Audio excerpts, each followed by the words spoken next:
Assalamualaikum warahmatullahi wabarakatuh. Bapak dan Ibu sekalian, di video kali ini kita akan membahas tentang angle kamera. Public speaking on kamera, maka kita butuh dan perlu untuk sadar akan kamera.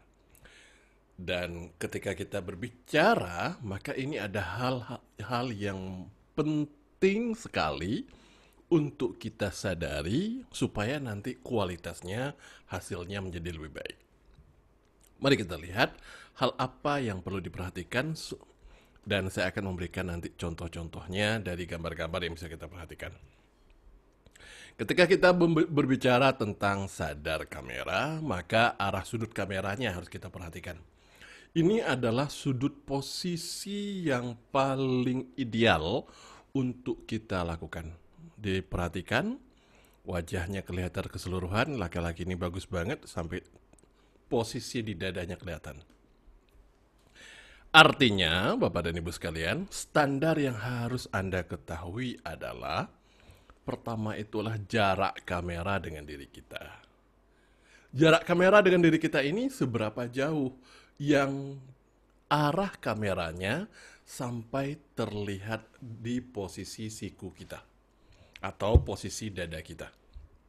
Sehingga supaya ini bisa muncul, disinilah alasan wajib untuk memastikan kamera itu sejajar. Mata ketemu dengan mata. Eye level bahasa lainnya. Kalau pakai handphone. Kalau pakai handphone, lensa, maka pastikan posisi handphonenya seperti ini. Saya ingin memastikan terlebih dahulu supaya betul nanti bentuknya. Posisinya adalah sejajar. Bukan posisinya seperti ini. Terutama pada saat Anda mengajar ataupun pada saat Anda menjadi pembicaranya. Pastikan dia sejajar. Kalau pakai laptop bagaimana? Maka taruhlah sesuatu yang bisa mengganjal laptop Anda sehingga kamera laptopnya sejajar. Atau yang bisa kita lakukan juga adalah kalau pakai webcam, pastikan webcam itu ada tripodnya. Seperti punya saya saat ini. Saya menggunakan tripod supaya dia itu sejajar matanya dengan saya. Sehingga penampilan saya yang akan terjadi adalah dengan ada angle kamera ini, saya di tengah-tengah, maka ini posisinya sampai dengan lengan saya. Kiri dan kanannya ada space, di atas pun ada space-nya juga. Inilah angle-angle yang perlu kita perhatikan yang pertama sekali, yakni sadar akan kamera. Mari kita lihat contoh-contoh gambar dari slide yang berikutnya. Ini sadar kamera. Ini eye level namanya. Dia menggunakan device all-in. Nah, ini perhatikan. Anda bisa melihat laptop, saya ganjal pakai kardus, saya pakai handout, modul.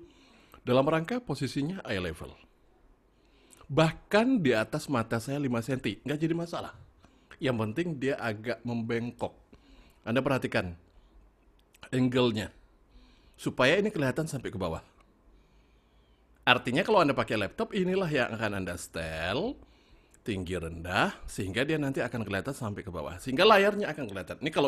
Kalau posisi kamera saya sekarang betul-betul sejajar.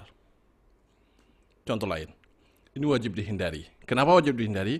Sampai kelihatan ke belakang. Dan kameranya pasti dari bawah. Lubang hidungnya kelihatan, besar-besar sekali kelihatannya. Dan ini adalah sudut yang sangat tidak dianjurkan. Pada saat kita berbicara bagaimana? Bukan melihat ke layar, bukan melihat ke screen, tapi lihatlah ke arah kamera. Ini contoh penampakan ketika orangnya melihat ke screen. Kalau menggunakan handphone, pastikan landscape. Supaya lebar tampilannya. Ini sudut. Ini Mas Ruli ini ideal minimal, tapi jangan lakukan yang ini. Loberto ini jangan dilakukan. Kalau yang wanita sama. Nah, mungkin Anda akan bertanya, kalau posisi seperti Mbak Hesti ini bagaimana? Ada space. Nah, ini pun boleh dijadikan angle-nya. Jadi, cara menggunakan kalau dari sudut angle ini, kita akan menyebutnya dengan istilah adalah kalau saya mau memperagakan sesuatu, mendemonstrasikan sesuatu, maka justru saya akan dari sisi sebelah kiri.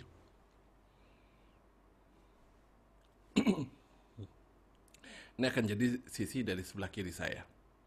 Sehingga nanti ketika tampilannya, kalau ini tangan kiri saya, ini tangan kanan.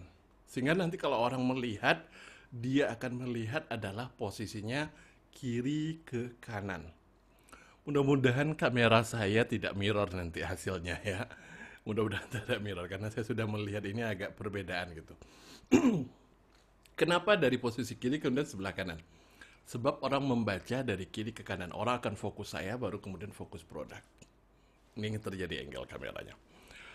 Kemarin ada peserta saya yang bertanya, dia bertanyanya seperti ini. Mas, saya kadang-kadang melakukan secara online di interview, dan bahkan orang yang interview saya ada hadir di samping, moderator, host, dan segala macam.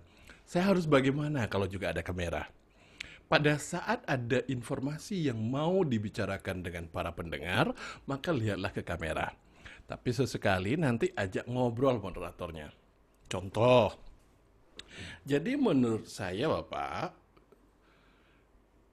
terhadap yang namanya komunikasi, komunikasi ini kita perlu dan penting.